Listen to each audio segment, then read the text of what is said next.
Gopijana Vallabha Shri Varadari Gopijana Vallabha Shri Varadari Yashodanandana Vraja Jana Ranjana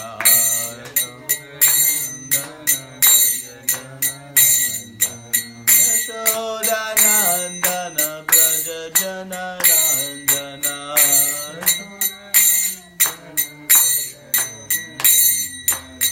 Yamuna Tira Vanachari Yamuna Tira Vanachari Jaya Radha Madhava Kunja Bihari Jaya Radha Madhava Kunja Bihari Gopijana Vallabha Shri Varadari Gopijana Vallabha Shri Varadari Yashodanandana Vraja Jana Ranjana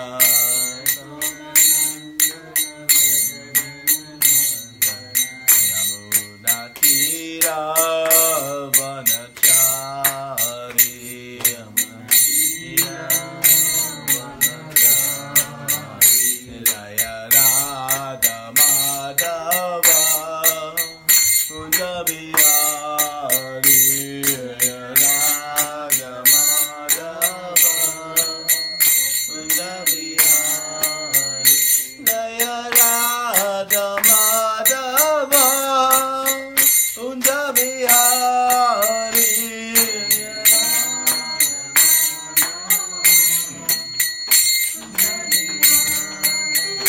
Hare Krishna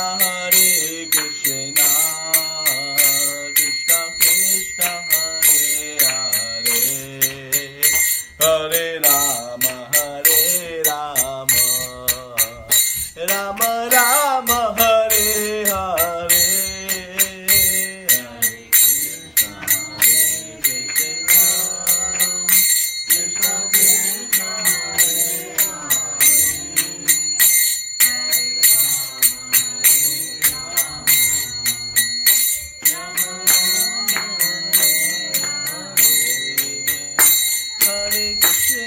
Hare Krishna Krishna Krishna Hare Hare Hare Rama Rama Rama Hare Hare Hare Krishna Krishna Krishna Hare Hare Hare Rama Rama Hare Hare Hare Krishna Krishna Krishna Hare Hare Hare Rama Rama Rama Hare Hare Hare Krishna Krishna Krishna Hare Hare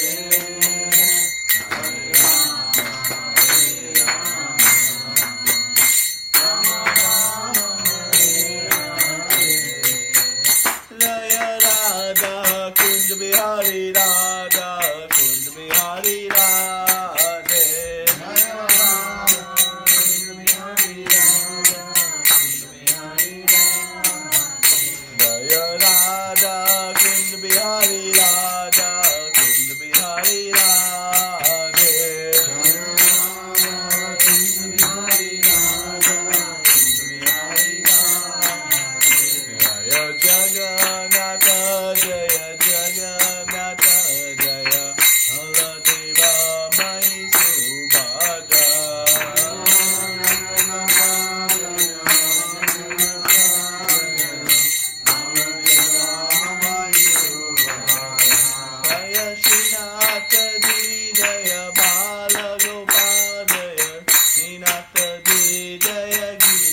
Sankirtana ki jai, Srila Prabhupada ki jai, Nantakoti Vaishnavrinda ki jai.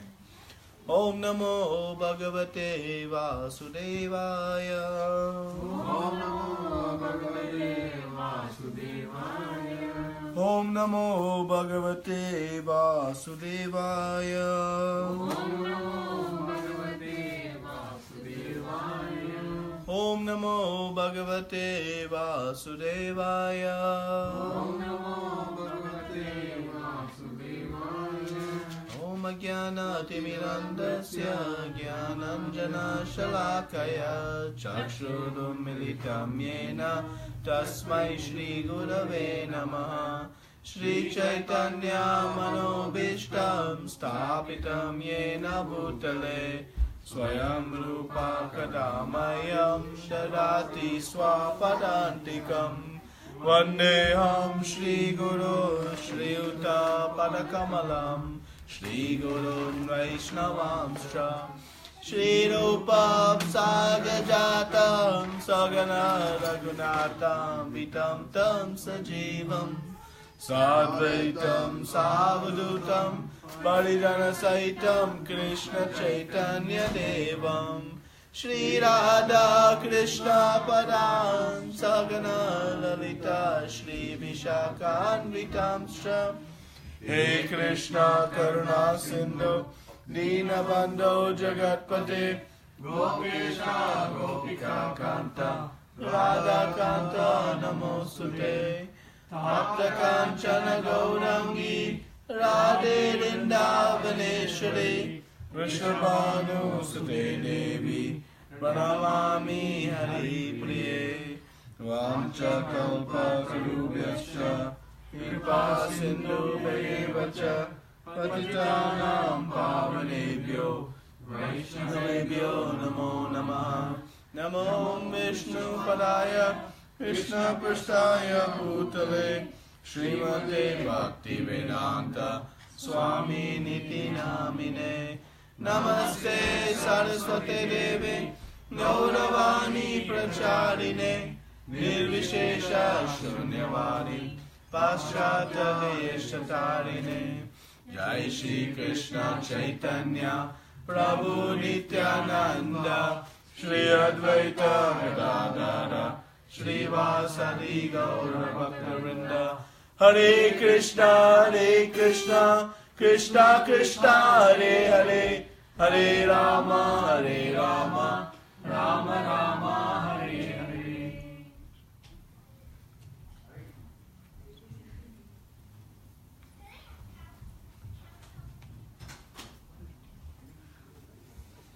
Hare Krishna.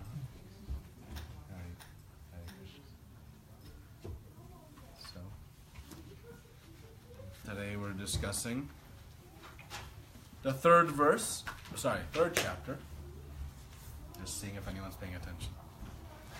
And 11th verse today. So what did we discuss last week?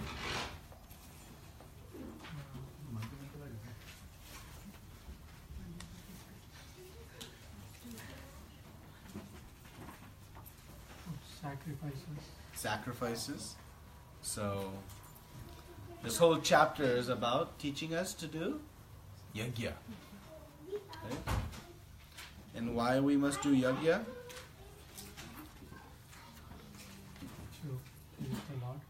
To please the Lord. To purify ourselves. That's our duty.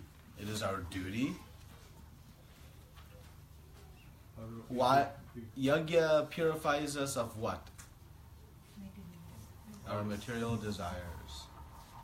Because our material desires lead to? Lust. Bondage. And ultimately ends in? Detachment from the Misery. Doesn't sound that way. People every day are out trying to enjoy their material desires. That's the goal of life, supposedly. But the end result, 100% of the time, maybe we can say 110% of the time, it ends in Misery. So Krishna said in the 9th verse, otherwise work causes bondage. Means we're stuck within this material world. Krishna will later explain that this material world is dukhalayam. From the highest planet to the lowest planet. It is full of difficulties. And Krishna, out of his unlimited compassion, is saying, let's go. Come with me. Come back. No need to stay within this world. So he is giving us the process by how to come back. So Arjuna asked a question in the beginning of this chapter, what he should do. And Krishna said, unequivocally, what is best for him? To be active or inactive? Active.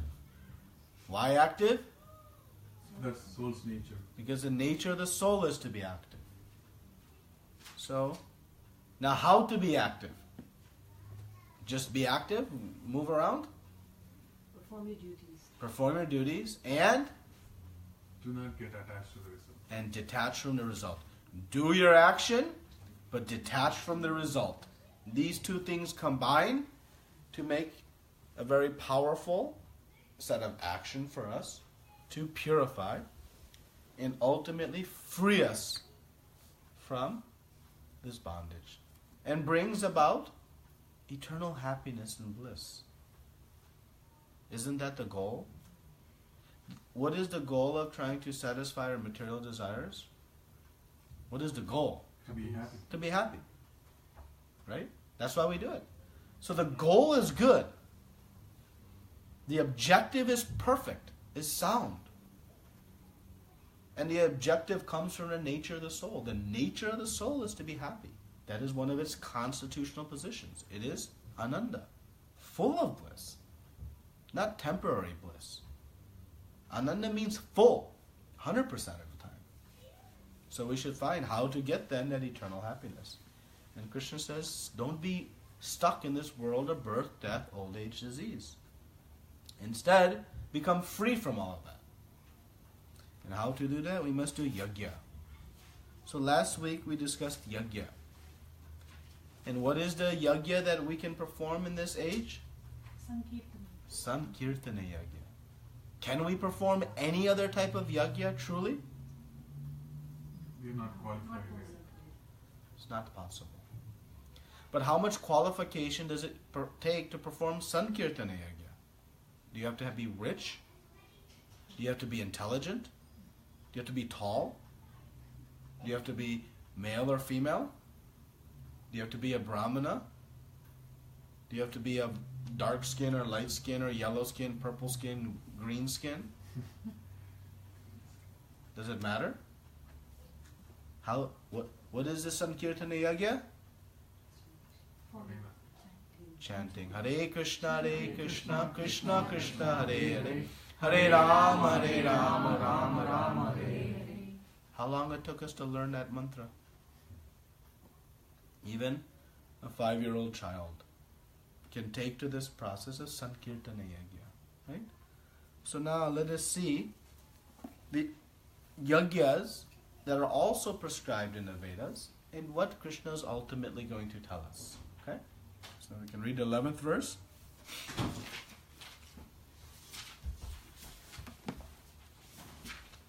Devan bhavayatanena, deva bhavayantu, parasparam bhavayantah, sreyah param avapsyatha. The demigods, being pleased by sacrifices, will also please you, and thus by cooperation between men and demigods, prosperity will reign for all. Purport. The demigods are empowered administrators of material affairs. The supply of air, light, water, and all other benedictions for maintaining the body and soul of every living entity is entrusted to the demigods, who are innumerable assistants in different parts of the body of the Supreme Personality of Godhead. Their pleasures and displeasures are dependent on the performance of yajnas by the human being. Some of the yajnas are meant to satisfy particular demigods, but even in so doing, Lord Vishnu is worshipped in all yajnas as the chief beneficiary. It is stated also in Bhagavad Gita that Krishna himself is the beneficiary of all kinds of yajnas. Bhoktaram yajna tapasan. Therefore, ultimate satisfaction of the yajnapati is the chief purpose of all yajnas. When these yajnas are perfectly performed, naturally the demigods in charge of the different departments of supply are pleased, and there is no scarcity in the supply of natural products. Performance of yajnas has many side benefits, ultimately leading to the liberation from the material bondage. By performance of yajnas, all activities become purified.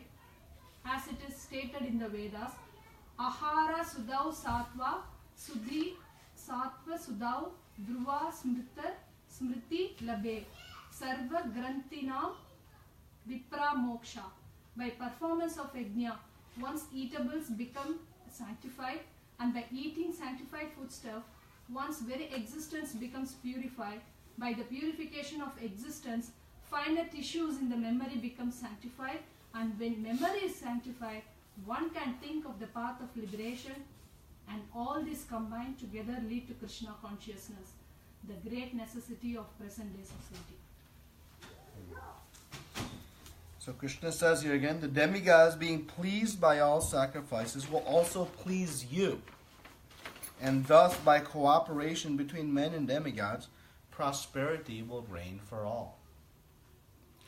Now, Krishna is going to speak in the next verse that if we don't do such yajna, he is going to call us a thief. So we'll come back to that point, but just think, why will be called a thief? You have some understanding.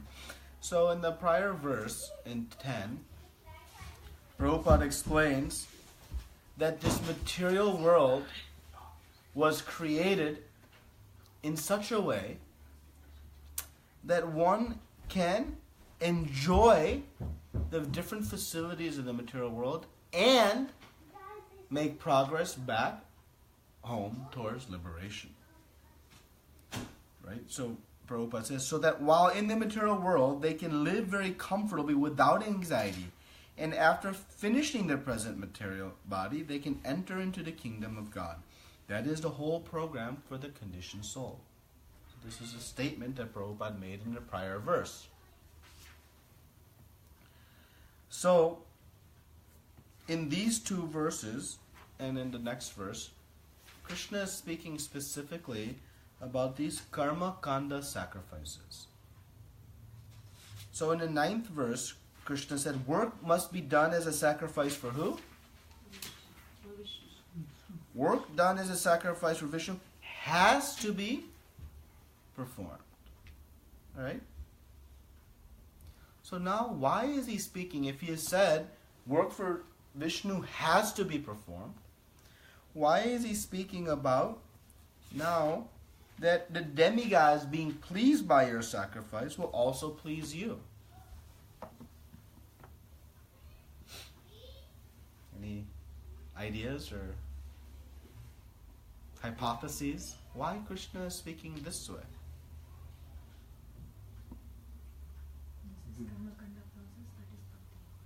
So why he is speaking about the karma kanda process? Because so that we can increase our faith, if for the faithless person. Okay, so to slowly increase our faith. Increase our faith in what? In this process, In which process? Bhakti. Bhakti Yoga. Ultimately bhakti. All spiritual processes culminate in Bhakti. Reaching. in bhakti. Just like second grade culminates ultimately in graduation. Third grade and fourth grade and fifth grade, all grades ultimately culminate in graduation. Similarly, all spiritual processes that are bona fide. And where do bona fide spiritual processes come from? Scriptures. From the scriptures. Not from somebody's mind or concoction. They come from scripture. Because who provided scripture? Krishna. So all spiritual processes bring us to bhakti. And that is why the end of this section, he is going to say, Yoginam api sarvesham madgate nantaratmana shraddhavan bhajate yo mam sameyu tatanamataha. That of all the yogis, who is highest and most intimately united with him? He who shraddhavan bhajate yo mam. He who with faith abides in me, performing devotional service, bhakti. So everything is going to culminate in bhakti. Okay? So now, if we see in the Vedas, the vast majority of the prescribed sacrifices are sacrifices to who? Vishnu. Demigods. To demigods. What percentage, anyone knows? Over 90%, 94% of all of the different sacrifices are different types of sacrifices to the various devatas. But Krishna said work done as a sacrifice has to be performed for Vishnu. And in the 15th chapter, Krishna says, what is the ultimate, who is ultimately to be known from all the Vedas? Krishna. Krishna. He says, Sarvasya chaham ridisha nivisto matashmitir jnanam apohanam cha Vedaischa sarver aham eva vedyo. Vedaischa sarver. Of all the Vedas, I am to be known. And what is his qualification to make that statement? Vedanta krud veda eva chaham. I am the compiler of the Vedas. And thus, I am the knower. The compiler, though who wrote, knows what the goal is. The author of any book can definitively state what the purpose of the book is. Everyone else is reading can guess. So Krishna says, I compiled the Vedas, and the goal of the Vedas is to know me. So then we can ask the question, why then the vast majority of the Vedas speak about the different worships of the different devatas? Right? So let us explore that. Who are the devatas? Who are they? Not by name, but by position. Who are they? By Huh? Servants of Messengers of God. Messengers of God, servants of God. And pious devotees. very pious devotees, Higher beings. higher beings, more elevated souls, very elevated souls we can say, extremely elevated souls we can say. Provide benedictions. Okay, so we'll talk about their function in a second. Prabhupada says that they are the innumerable assistants in different parts of the body of the Supreme Personality of Godhead. So it is explained that the demigods are the different limbs of Lord Vishnu. Right? The hand does different functions for the body. The legs does a function for the body. Right? So the different parts of the body, they serve the whole, the person within the body. So the devatas are like different limbs of the body of Vishnu. So my hand, it's connected to my body. Its service is connected to the whole. Right? So this is the position of the devatas. And the devatas are jiva tattva. They're very elevated persons. Extremely elevated persons. Because they are the, Krishna Prabhupada says, entrusted servants. Right? They are very entrusted by them. And he says they are empowered administrators.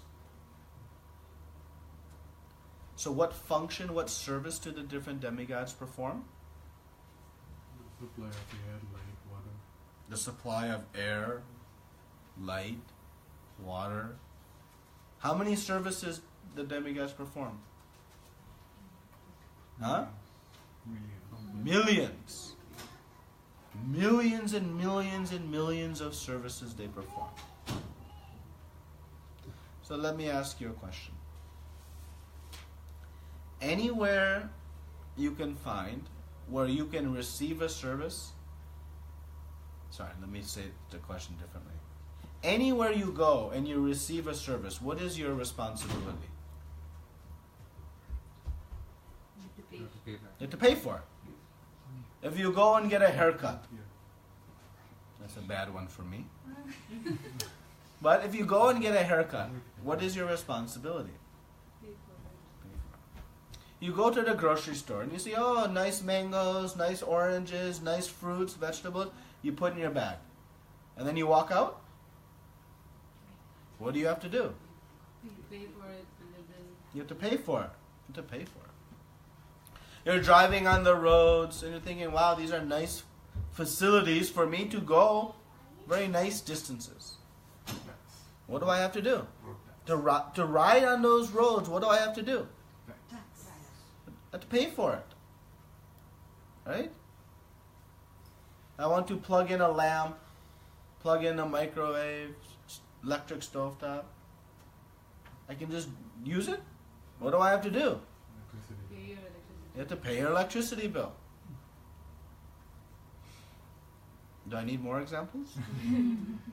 So anything we get, we don't have to pay for? Anything? You don't have to pay for it. Just to Anything is free?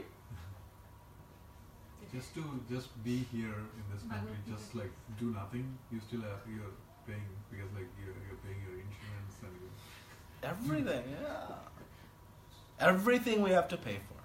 And what happens if we don't pay for it? If I take all my bag of groceries apart, I say, oh, I thought this was free, and I walk out the door and go to my car. Who will be waiting for me at the car? cops.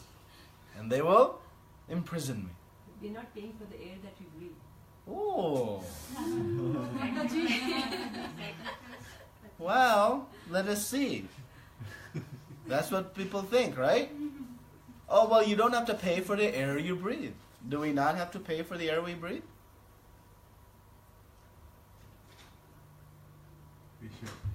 We make sure that it is not polluted. Okay, so we have government puts restrictions on our pollution of the air. We maintain the air quality, the government does it. But do we have to pay for the air bill? No. Do we have to pay for the air bill? We should. We're supposed to. Wait a minute. Why don't you have to pay for the air bill? You have to pay for the electric bill. You have to pay for the haircut. You have to pay for the fruits and vegetables. Then what? You have to pay for the roads. What kind of logic says then you don't have to pay for the air bill? Why should you not pay for the air bill? It's a nature. There is no bill. What do you mean there's no bill? All You didn't get the bill in your mailbox? Or you're on electric pay, the state paperless statements? What about the light? Don't we have to pay for the sunlight? We don't have to pay? We should be paying it. We should be? Pain. Or is a grocery store says you should pay? What do they say? We must. You must pay. You must pay. So why don't we have to pay for the winds?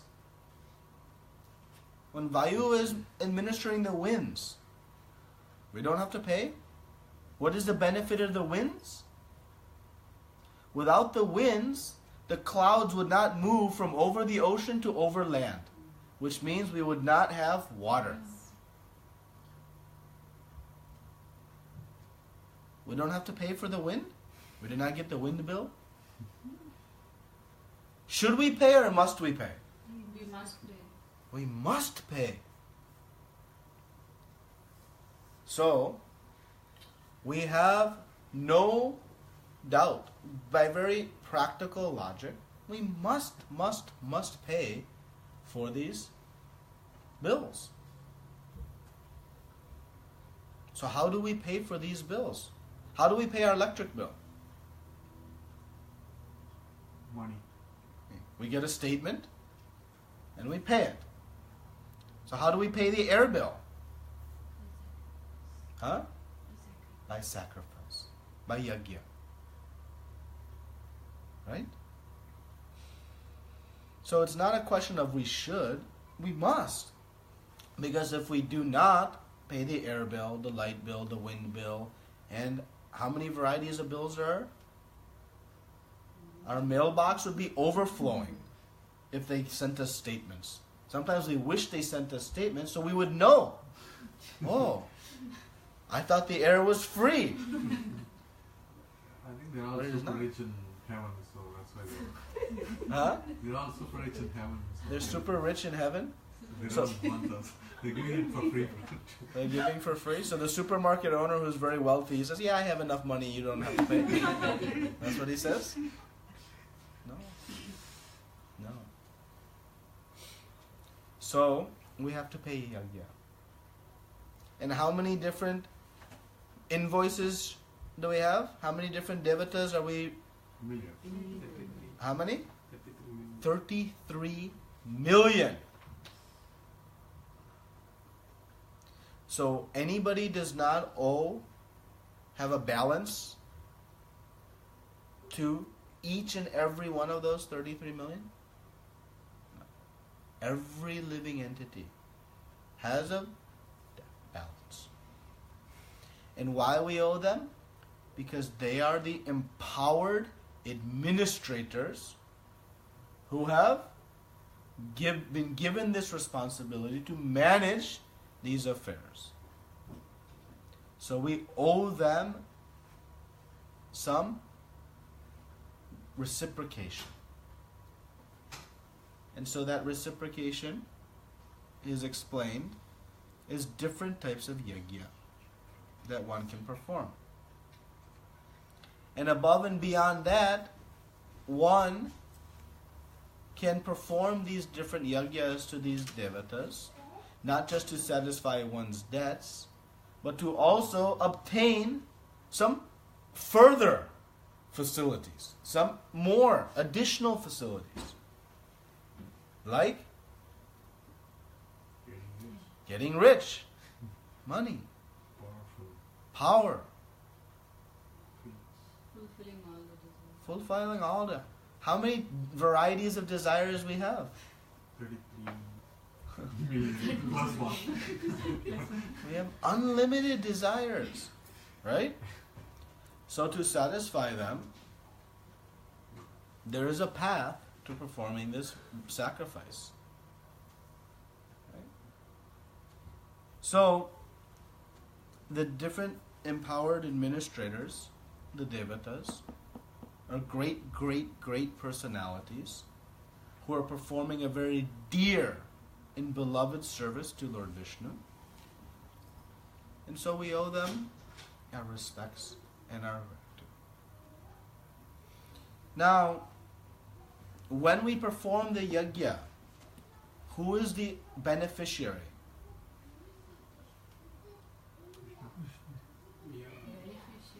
Hmm? Ultimate We beneficiary. have been- we have No, but who, when we perform the yajna, who is the ultimate beneficiary of that yajna?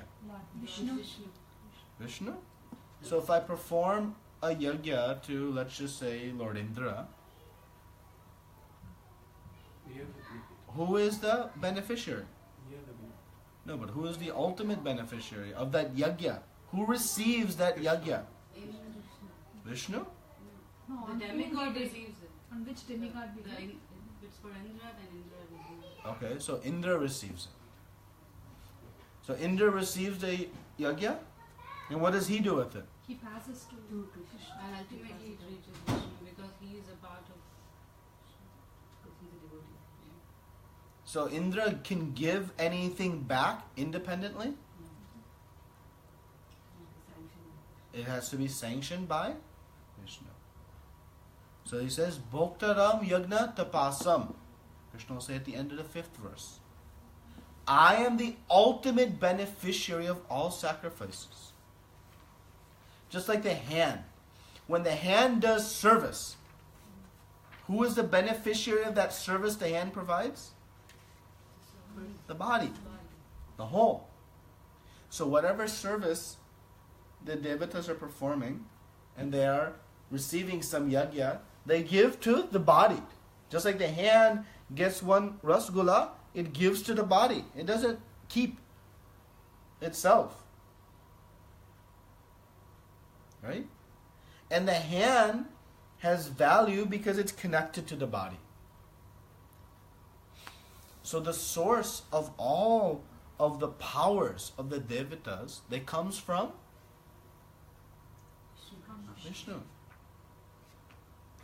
Just like in a company, you have the CEO, then you have the CFO, COO, marketing, sales, engineering, operations, so many departments. There are empowered positions, right? The CFO, they can move, if it's a big company, billions of dollars. But who is giving that power to the CFO? The CEO. CEO. And how quickly he can take that power away? Instantly. Instantly. If that CFO is walking down the street and he gets a one phone call that you are no longer employed, they have any ability to do anything? So 100% of their power comes from the position that they have been given by the CEO. It's clear? 100% of that power. They have no independent power. So where the facilities that the different devatas have, where it comes from? From the Creator. From the Creator. There is no independent power. The power comes from the position. Not themselves, but from the position. If John Smith is CFO, the power comes from not him being John Smith, but from the position CFO. It's clear? Yes.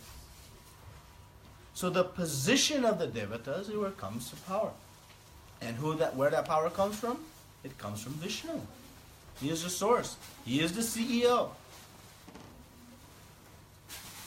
In this example. Right?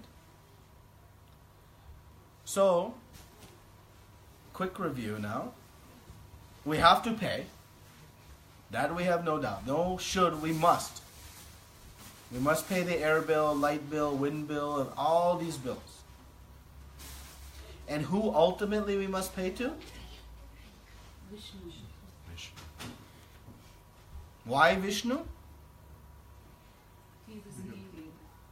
He's the ultimate source of everything.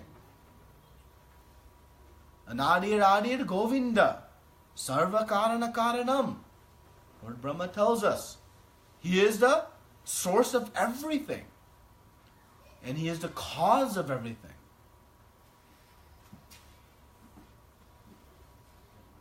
So, ultimately, the yajna we must perform again goes back to performance of yajna to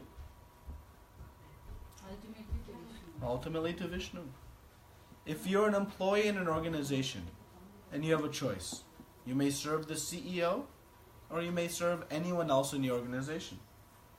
Who will you serve? If you are serving, let's say, down to the CFO, some assistant, the work you do is ultimately pleasing who? CEO. Because you please your boss pleases their boss, so on, the CFO, and the CFO must please? The CEO. So Krishna is saying, ultimately, he has not yet said, he's going to tell us, you worship me. But by worshipping me, you will satisfy all of your requirements. Not that we worship Vishnu or Krishna and say, okay, now I don't have these debts, these bills to pay. No. He says that by worshipping me, you'll satisfy all of your debts. Because the debts are there. Because we're enjoying the facilities provided by someone. It's in one way, it's like a credit card. In a credit card, you go and you swipe all these different places, right? But do you have to pay each of them individually? No. You pay one bill, and by paying one bill, all the different debts are paid. Why that's there? It's convenient. Similarly, not because it's convenient, but in this way, all of our debts are paid when we serve Vishnu. So when we serve Krishna, we should not abandon or think, oh, I don't owe any debts, I don't owe anything to these different great empowered personalities. But we should have intelligence to know how we can actually pay off all of these invoices. How many of you want to write 33 million checks once a month? You'll have no other activity. Just writing. Your hand will hurt. You'll learn how to write with your left hand. It's not there. But Krishna says, Sarva dharmam prityaja. Don't worry. You render service to me, I will satisfy everything. Just like if you have a giant mango tree and you want to see the mangoes grow, do you go and water each individual branch of the tree, each leaf, each fruit? How do you nourish each and every branch of the tree? Water the root. By watering the roots, are you ignoring any of the branches? Are you saying, no, I don't want the branches, I only want to water the root? No. When you water the root, all the branches become nourished. So how to satisfy all of the different devatas? By serving Krishna. By serving Krishna, all of them are fully satisfied. That is why it is the only prescribed yajna. Because we cannot practically, we don't have enough room, wall space, to have even a picture of all the different devatas we owe debts to. So we may pick and choose a handful to serve. And that's why Krishna is going to speak quite strongly in chapter 7 and in chapter 9. He's saying, don't do avidhi purvakam. Don't worship incorrectly.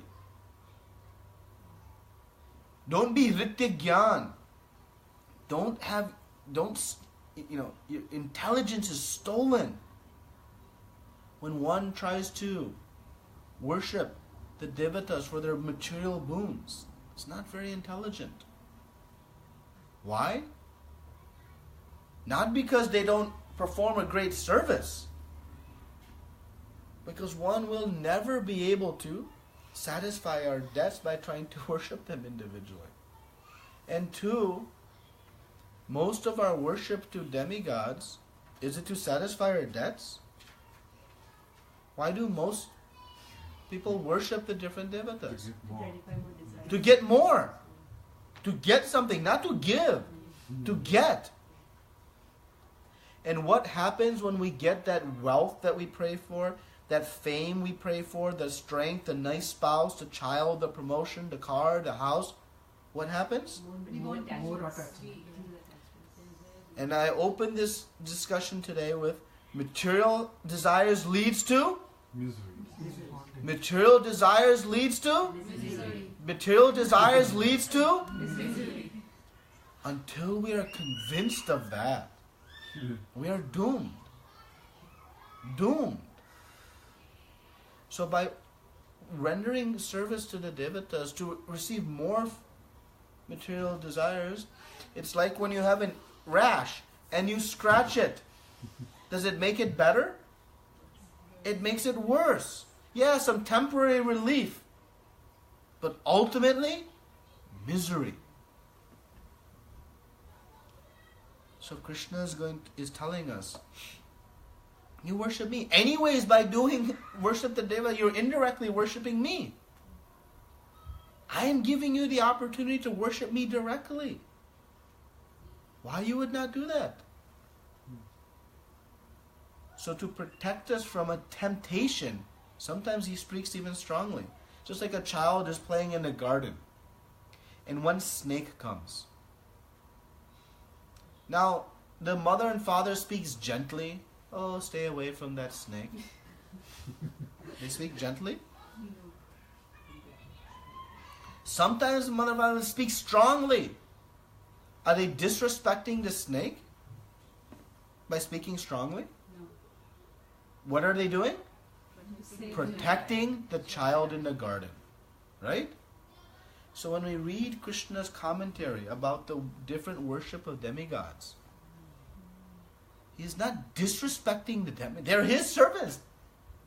But that worship is dangerous to us. Why is it dangerous to us? It will not liberate us to that Material. liberation. It will not satisfy all those. Because these material desires, the more we give, the more it fuels more desires. When we get the first $1 million, we're all set. So to protect us from this dangerous path, Krishna sometimes speaks, don't do that. Don't go to the snake. Not that the snake is bad. Actually, the snake is another living entity. But it has some dangerous potencies that we protect the child from. So similarly, Krishna is protecting us. Though he prescribed all of these Vedic sacrifices,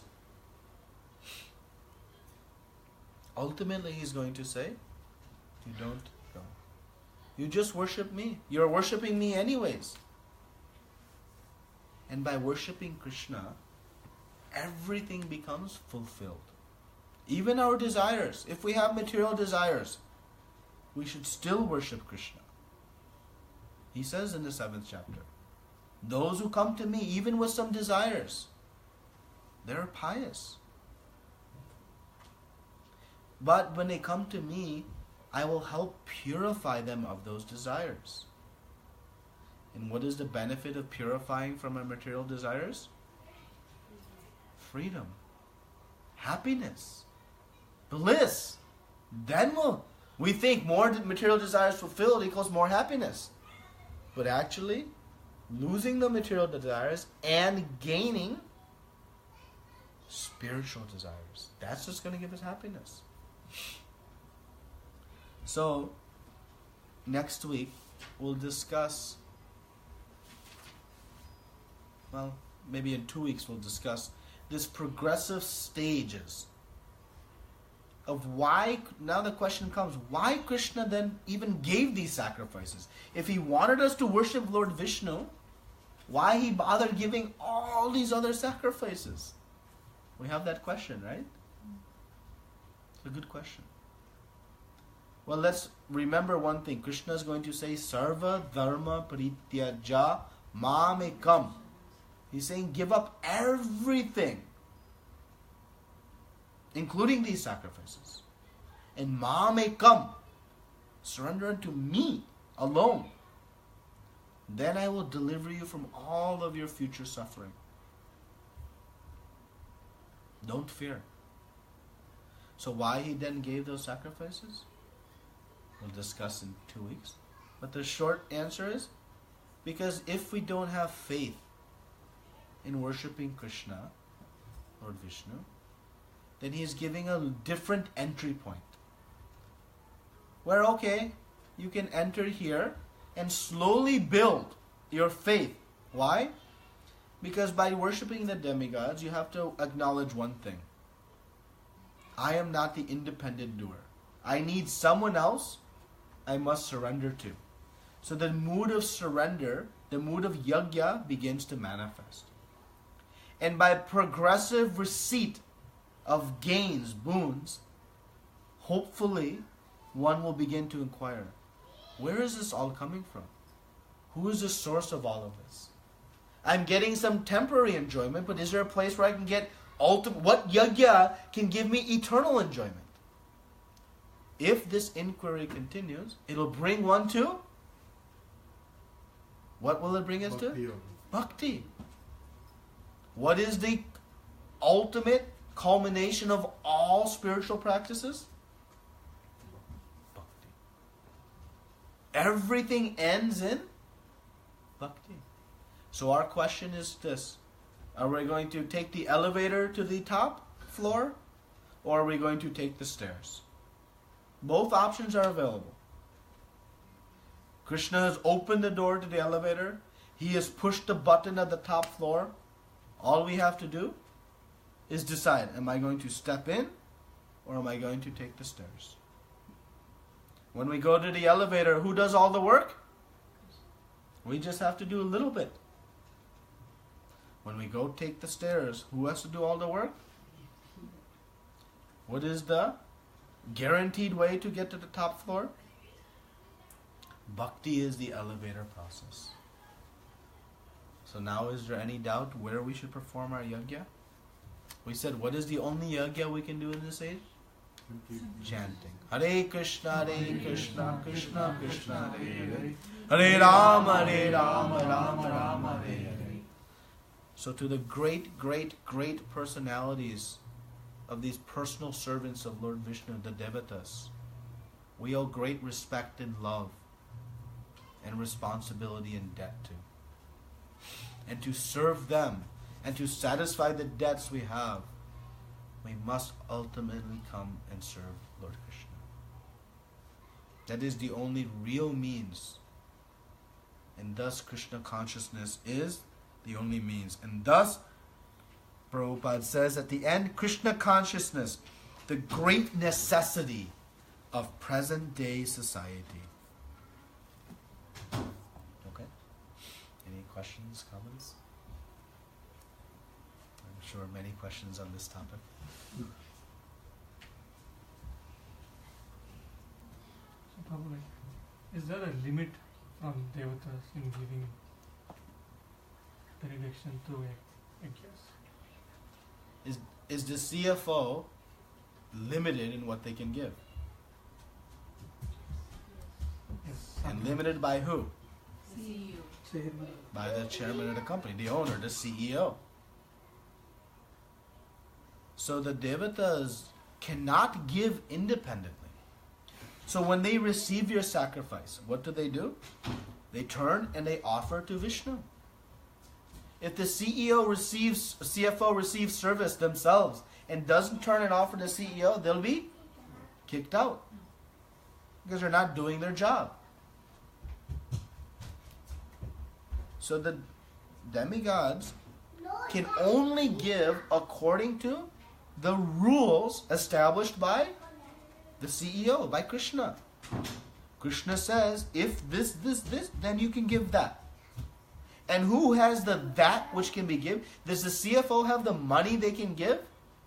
No. It comes from the CEO.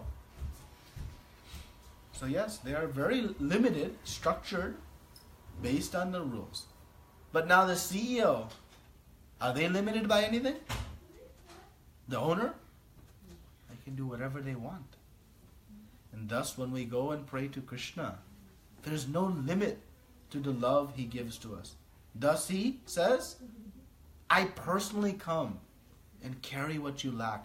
Preserve what you have. He says, I am completely give myself to my devotee. And we see how many CEOs drive their workers around. How many? Anytime you have seen, Krishna gives himself to his devotees. That is the limit and is unlimited. But the devatas are limited. They can give based on a formula only. They cannot give based on love. But Krishna can give on love. And Krishna is unlimited. The devatas are jiva tattva. So they're limited. And the power comes not from the person, it comes from the position, the post. Donald Trump, the moment he is out of office, has no power. The power comes from the position, not the person. It's clear? It's from the position. And who has empowered that position? Krishna. Okay? Go ahead and then you come back. Technically speaking, all this yajna to the devatas now, it is completely invalid, right? Like even if they perform at this like so-called Kali Yuga, we are all like anyways indebted so much to devatas. So getting more from them and like performing again, it's not going to happen because we cannot execute the prescribed yajnas that are given in the Vedas because they have very exacting mantras, very exacting circumstances that have to be performed. There are no priests that actually can perform these as according to this sacrament. Even if there is one, like it's like we all already owe so much. Yeah. Even if there is one, yes, your point is also there. We still shouldn't perform because it's not going to give us the ultimate benefit. So it has to be only psychic. You cannot water each and every branch of the tree practically. You can't. You don't have a ladder high enough. And if you're going to climb the ladder, it's not safe. You have another question? The knowledge of what you are saying is so limited, in the sense like limited to the material, people who are in the material world. So what will happen to them? Like they don't know that about what you are speaking in terms of, okay, finally the yajna is to Vishnu. So they keep doing the same. So is there a message which comes to them by any way, okay, you need to get into next? Or? Yeah. So this knowledge is not so well known. So what is our job? To make it well known. Our job is to broadcast. Why we're broadcasting like this? Srila Prabhupada crossed oceans at a time when he should, we think, be taking rest. He endured extraordinarily austere circumstances. Why? To bring this knowledge out. Because it is the greatest necessity of present day society. This Krishna consciousness. So we should endeavor to share this knowledge. Let us not be selfish and keep it to ourselves. Because it is the absolute truth. It is not relative truth. Relative truth means, yeah, it's for me, it's good, but for someone else it's not. That means relative, right? Relative means, I enjoy pineapple, you don't like pineapple. This is absolute, meaning it's universal. Every single living entity must come to this knowledge. It is not a matter of choice. Oh, you are Krishna devotees, you are these devotees, you are this. Well, to each his own. No. Why we worship Krishna? He is the CEO. Because he says, this is what pleases me most. That's it. Not because I happen to like him more than someone else. No. Because he says, this is the ultimate instruction. Sarva dharmam parityaja mamekam. If he said worship this personality, then what would we do? We would worship that personality. Why? Because Krishna is the ultimate authority. Aham sarvasya prabhavo. He's the source of everything. So we follow the instruction of the ultimate authority. So because Krishna has said, do this, my dear friend. Do this, Arjuna he's speaking to. To his best friend Arjuna, he is not going to give any knowledge about the ultimate best for him. But Arjuna was a pure devotee. So why he spoke to Arjuna? Because he's speaking to Krishna is speaking to all his other best friends. Who are his other best friends? All of us. So because he is the supreme source, the creator, the proprietor, whatever his instructions are, one who has intelligence will do. So our job is to bring these instructions out to those who want to know. If they don't want to know, they don't want to know. We cannot force people to come and hear. But what we can do is sincerely endeavor to share this knowledge. Whatever it takes, whatever we can do. Because we can protect them from this snake in the garden. You'll do whatever it takes. Sometimes even putting yourself in danger to protect them if you have love. Prabhupada put himself in danger also. But he never felt danger because he was fully surrendered to the protection of Krishna. He said, if Krishna wants to vanquish me, he'll vanquish me. If he wants me to live, I will live. Okay? Any other questions, comments? When we are chanting, Guru, should we have the consciousness of, like the paying the debt to devadas or like ultimately to Krishna? Should we have that consciousness? So what should our consciousness be in chanting? Should we have a consciousness that we are paying the debts to the different devatas? You can, but the ultimate consciousness should come to please Krishna.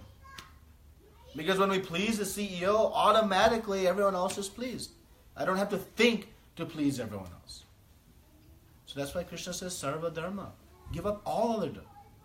So our consciousness should be only one thing. Not let me chant my rounds so that I can, get free from even birth, death, old age, and disease. Maybe that's our initial purpose. But ultimately, the great Mahatmas, the great souls, they have only one goal. How I can please Krishna. That's pure devotion. That's anyabhilashita, no desires. Not even liberation. So when we chant our rounds, if that is not our desire, we should pray how I can develop that desire. I'm chanting, I have so many other desires. Krishna, please help me. That I only want to please you. I was speaking this yesterday morning, and it's very interesting and ironic that the pure devotee, they have full faith in one fact. And it's a fact. It's not an opinion. It's a fact. We were created to be enjoyed by Krishna. That's it. That's ego shattering. I was created to be enjoyed by someone else. So that pure devotee, they have no desire for their own enjoyment. Their only desire is to be enjoyed by. Not to enjoy, but to be enjoyed. But the irony is, when one practices Krishna consciousness in this mood, they get so much enjoyment thrust upon them. When my mood to do service is to enjoy, then I get some limited result. But when I approach my service with no desire to enjoy, actually I get more. And then we see this in common sense. A child. When a child renders service to mother, but mother knows they're only doing because they want ice cream, then mother will give something. But when child renders service to mother with no desire, but just to please, how much ice cream mother will give them, even without asking? So much more. So Krishna is the same way. When we approach him with just the desire to please him, Oh, Krishna, how much He reciprocates, we cannot even contemplate. And when we discussed the appearance of Gauranga Mahaprabhu, his devotee was enjoying so much, he could not even himself understand it. How is that possible? So this is the mood we ultimately can come to, and we should pray every day how I can acquire this mood. It makes sense, but I don't have it.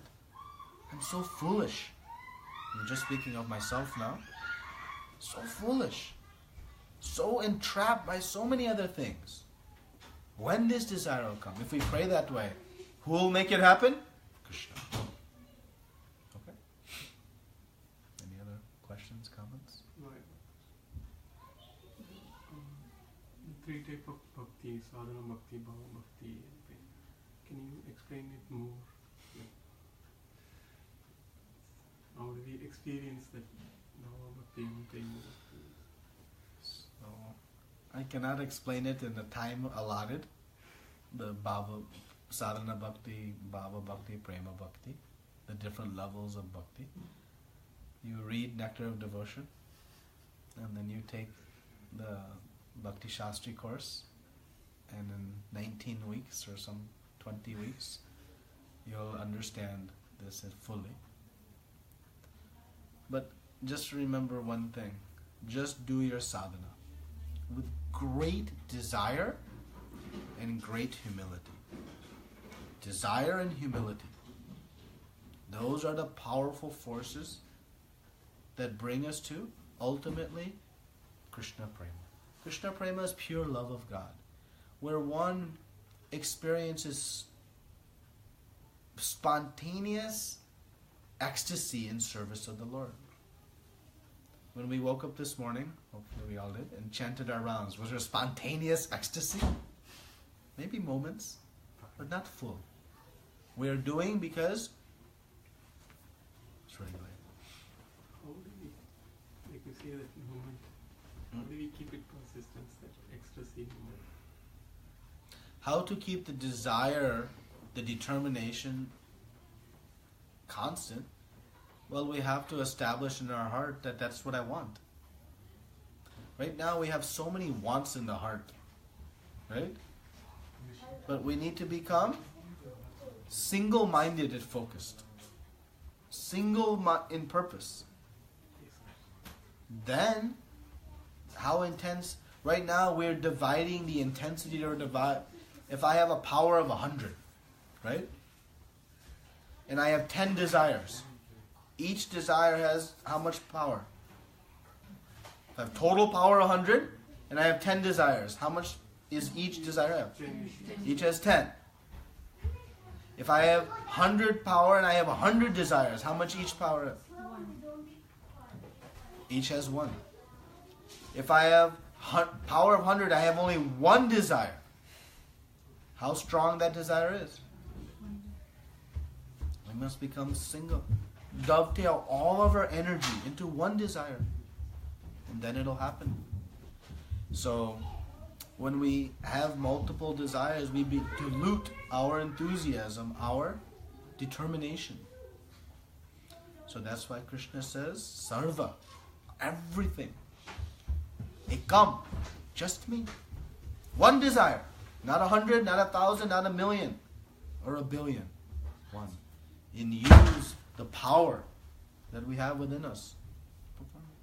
So how will come from 100 desires to 1? Why do I have 100 desires?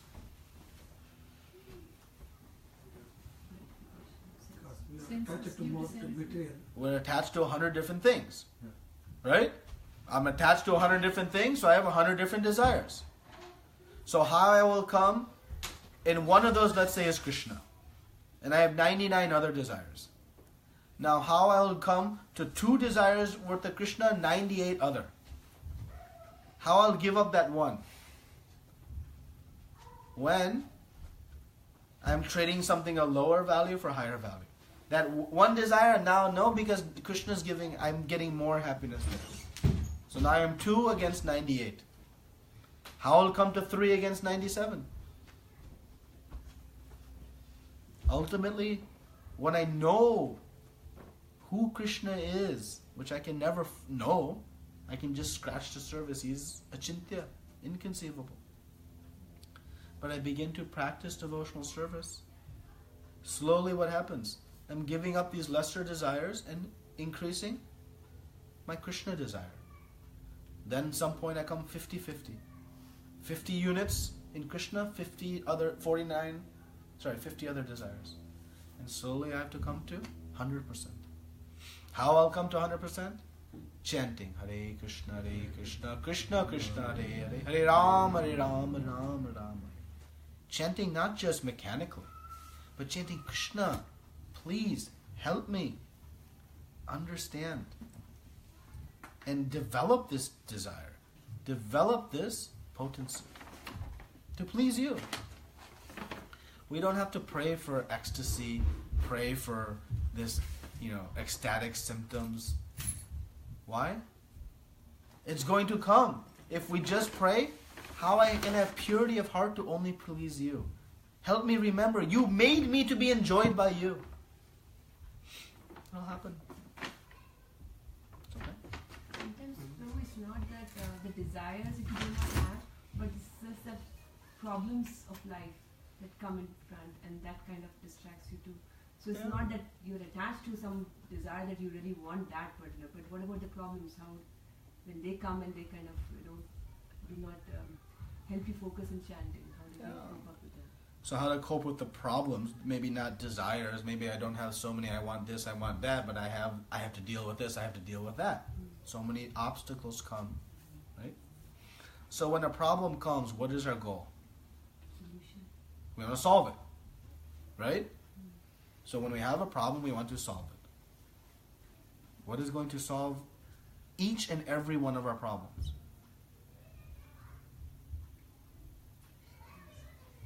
What is the single solution for all problems? Bhakti. What is the single solution for all problems? Love for Krishna. What is the single solution for all problems? We have to surrender to Krishna. What is the single solution for all problems? Detached from material. What is it? What is a single solution for all problems? Chanting. One more time. What is a single solution for all problems? Chanting. It is. But what? We don't have faith in that. What is the fifth offense of chanting the holy names of the Lord? To consider the glories of chanting the holy names of the Lord to be imagination. To not think that yes, chanting is the solution to all my problems. Where our problems come from? Our past karma. They're going to come. So when they come, we remain double fixed in our chanting, in our devotional service. That's why Queen Kunti prays, Krishna, give me more problems. Over and over again. Why?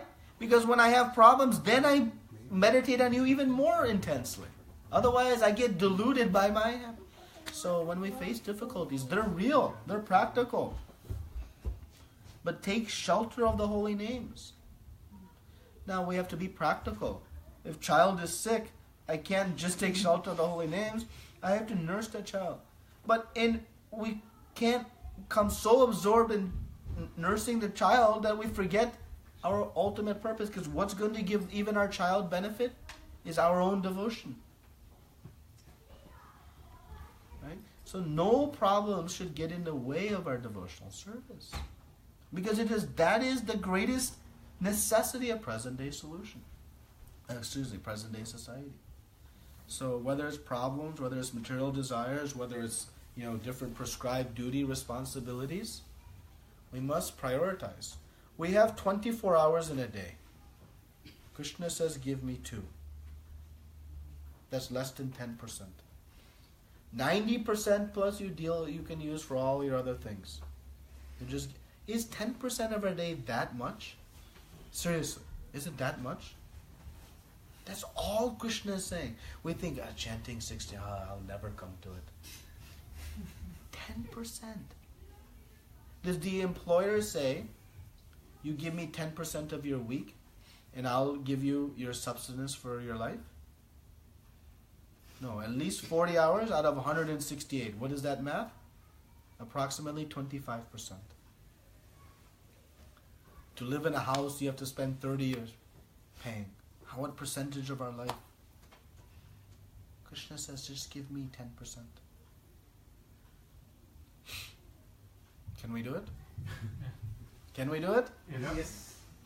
We need to remember Krishna always. And not Always. So then that's 24/7.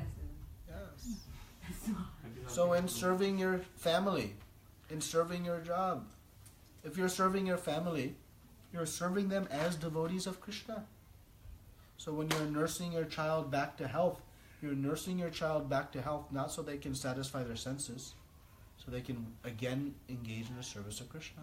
So that activity of nursing your child back to health is also bhakti. Why? Because you're facilitating Krishna's service. If I'm going to the office and doing all kinds of work, well, if in my home I've made a temple, I've brought the Lord into my home, and now I am going to serve them. Well, that work in the office is now bhakti, because it is facilitating the service of Krishna. If I'm vacuuming the living room, I'm vacuuming Krishna's living room. Now that service is bhakti. If I'm preparing foods for the family, first I'm offering to my Lord. That activity is bhakti. So is it possible to be 24 hours a day engaged in serving Krishna? Yeah. He doesn't say you stop all of that and you bang on a mridanga all day long. That would be ideal, but we're not yet qualified for that. So Krishna says you stay in your ashram, whatever you are, but you engage all those activities in service of me. And so potent he has made these names. So potent he has made this Mahamantra names. That by just chanting the mantras we can overcome all of that. Why only 10%? Because it's so powerful. Ultimately we want to come to 100%. Like Mother Yashoda. She was doing her duties all day long and she's constantly chanting the glories of Krishna. That'll come. But start at 10%. Not 1%. Well, start at 1% and 1%. But come to 10%. It's okay? Yeah, one question. Yeah. One of the sessions he told that Daskis took a strategic position. Huh? Dask took a strategic position. It will be in the intelligent and heart. Where is the envy sit? Like where? So how do we throw the envy from myself? Like from myself? Envy is one of the impurities sitting in the heart. Lust sits in the mind, intelligence, and senses. Krishna will say at the end of this chapter, it has taken the strategic positions. And envy sits in the heart because the root of our envy is we had envy of Krishna. We said, why you, why not me? Right? So how to get rid of the envy? How do we get rid of envy? Surrender to Krishna. How do we surrender to Krishna? Chanting. No matter what you are, When they sell the I am sorry, we have nothing else can give. It's the best formula. That's how kind Krishna is. It's not like you have a toolkit, you need different things for different, you have to know which one. No, just apply the same formula every time and it works. That's the beauty of it. It works. It works wonderfully. But in our chanting, we should have a goal, a purpose. If we are struck by envy, we should pray to Krishna. Krishna, I am an envious soul. Please help me overcome my envy. Not just chant mechanically, but have this desire. I want to have faith that you are my only savior. Please help me. Of course, Krishna will make it happen, right? So it's good to identify what are these things that are plaguing me. And actually, that is the greatest sign of Krishna's mercy. When we have desire, he holds up a mirror and shows to us what are the things getting in the way of our pure devotion. So don't become demotivated when you think, oh, I have this, I have that. No, that is Krishna's greatest mercy. Because if we did know, to your earlier point, that how we can fix it. The doctor, the first thing he does is tell us what's wrong. Krishna is telling us, these are your challenges. Now take to the chanting and overcome them. And have faith and strength of the holy names. No matter what our anarthas are, impurities are, they all can be... How fast? Instantly. If one chants the name of Krishna only once with full purity, they can achieve Krishna Prema. Just once it requires. That's how potent the name is. So I just recollecting my childhood things. So the envy, when you come to spiritual, you have to remove. When you come to material, they will put into more envy. The advertising companies also. I remember that Vidyakan company, neighbors envy. Yeah. So they bank on that. Yeah. Actually, if you listen to the bank commercials, they say take a loan out and build a new bathroom, build a new this, kitchen, and become the envy of your neighbors. Yes. Right? That is the completely foolish mentality. What value I get besides having to now work another 10 years to repay that money? Nothing.